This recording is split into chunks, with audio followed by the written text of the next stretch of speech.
Hello, welcome back to Madrona's Pulse Teachings. I'm Iris, and we are talking about the astrology of the week ahead. We are looking at December 16th through 22nd of December. We are getting pulled into that turn to 2025. This week, of course, includes our solstice. So as the sun moves through the remainder of Sagittarius, we're going to come into where I am in the northern hemisphere. We are looking at the winter solstice, our darkest day of the year. You folks in the southern hemisphere, of course, are coming into your summer solstice. And this week is a little potent because, firstly, we're coming straight out of the Gemini full moon and Mercury having station direct. That was on December 15th. So we start this week out coming out of some of that big energy, especially with Mercury having just station direct. It usually takes a little bit of time for our rhythms to kind of catch their grooves, for us to really come into that flow of insights, of having kind of less of the crossed wires. That said, especially the first part of this week, we really want to move slowly. We really don't want to push our mental faculties. We actually want to pull back a bit because on the one hand, yes, we have that Mercury just having station direct, even stronger because it was a Gemini full moon and Mercury rules that moon. And also because part of what made this full moon so particular was that Neptune was squaring our sun and our moon. Neptune being at 27 degrees of Pisces. And so the first half of this week is going to see the sun moving into its exact square with Neptune. So that is going to happen on the 18th of December, but we're building into it for the first few days of this week. And then, of course, we're still going to be coming out of it. And then it really is as we move into the solstice, which is when the sun enters Capricorn, which is on December 21st, where I am on the West Coast. It's at 1:21 in the morning Pacific time. And so we are working with this strong Neptunian vibe this week. And, on the one hand, we're in the end of Sag season. We're in that sun that wants to be going for it, that wants to have the spirit and the adventurous kind of energy, whether it is just in our kind of fire taking us through our days, or we're actually planning these, wants to be planning these new adventures of spirit and soul and life. And Neptune is squaring that. And Neptune is squaring that at the 27th degree of Pisces, which means that exact square is going to come into conversation at 27 of Sagittarius, which is also the galactic center.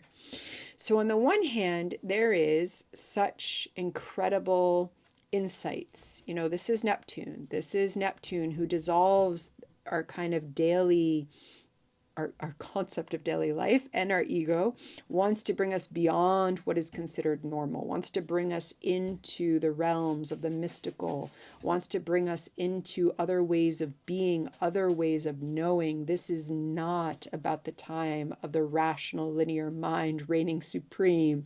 Sorry, Mercury direct. Mercury's in Sagittarius. So this is really pulling back a little bit from trying to understand too much, especially the first half of this week. That could lead us to mental exhaustion. That could lead us to confusion. That Neptune square the sun is going to be most beneficial when we are just opening to the experience, when we are just opening to what's arriving, when we are just opening to the synchronicities calling to us and showing us the different paths that are emerging that maybe our rational mind actually really can't understand, because this conversation, this cosmic conversation, is much bigger than what our rational mind can understand. And so we just want to be moving into that. We might have really potent dreams this week. Really, if you are someone that journals with your dreams, that makes art with your dreams, there's kind of some windows to really enter those realms of meaning making, because that is the energy that is kind of biggest with us. And then, of course, that sun is going to move into Capricorn. And as that happens, we honor this threshold. And again, in the northern hemisphere, we really honor this season. We're coming into winter.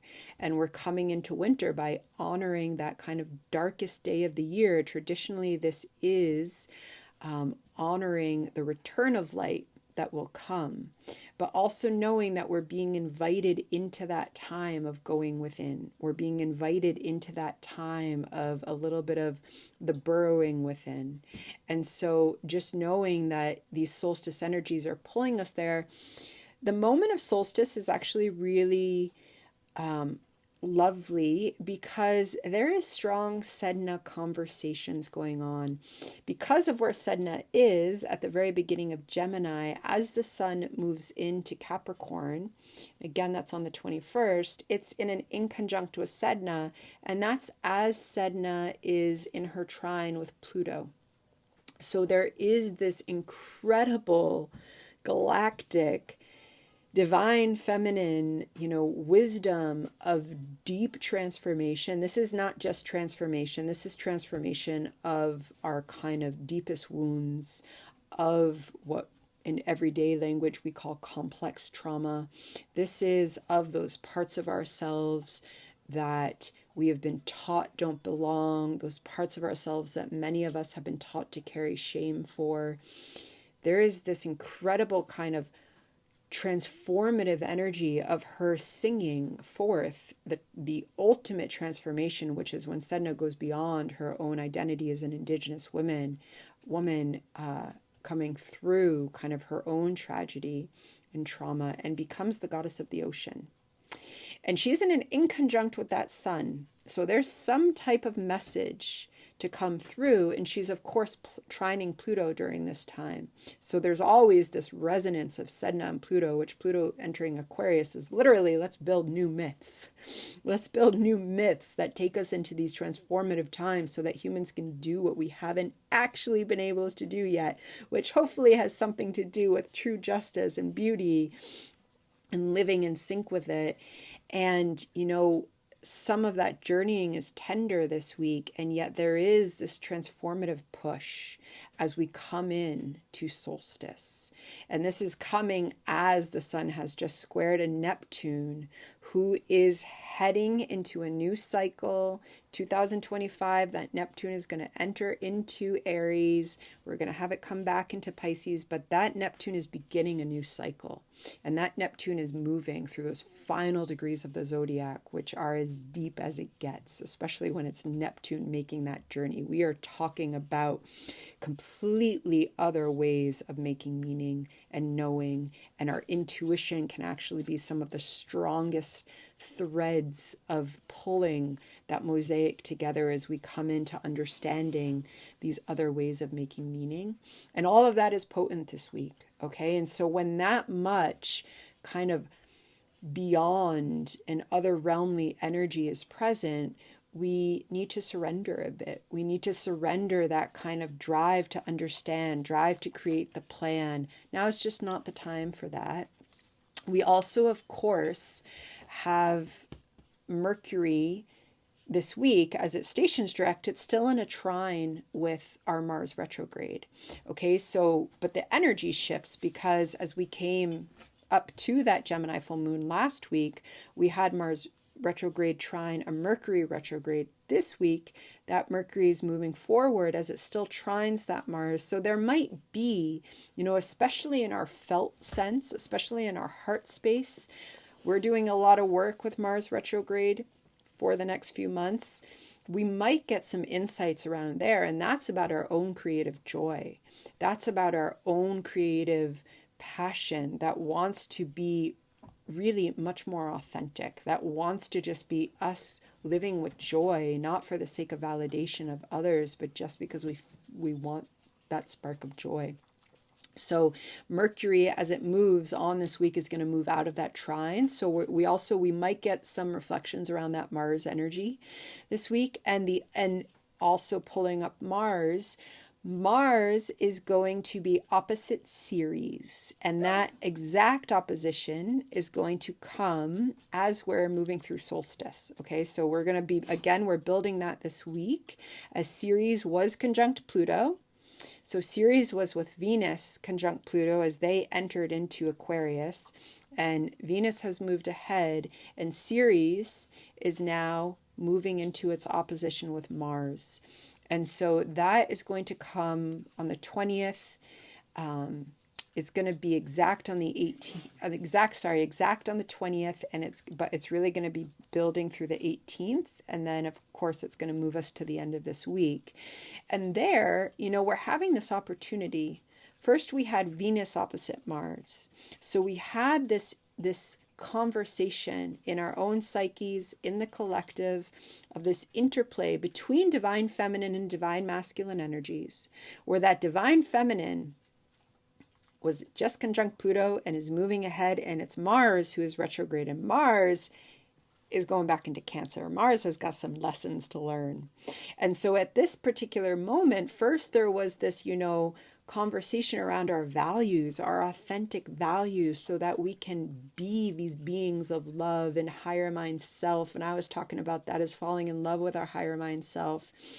And that was Venus in conversation with Mars last week. And now we have Ceres, the Earth Mother, the ultimate mothering principle of our kind of archetypes that we work with in astrology. And oh, does she have some lessons for Mars? That's Ceres in Aquarius. She has got some lessons for Mars. She has got some wise elder wisdom. She has got wisdom about what is deeply nurturing, what is nurturing for our most authentic self, not for anything other than the pure act of being nurtured. For being nurtured as we align with higher self and the paths that we are on in this life. And those paths are interdimensional because we are in Aquarius and we go into quantum, and Ceres can handle all of those timelines.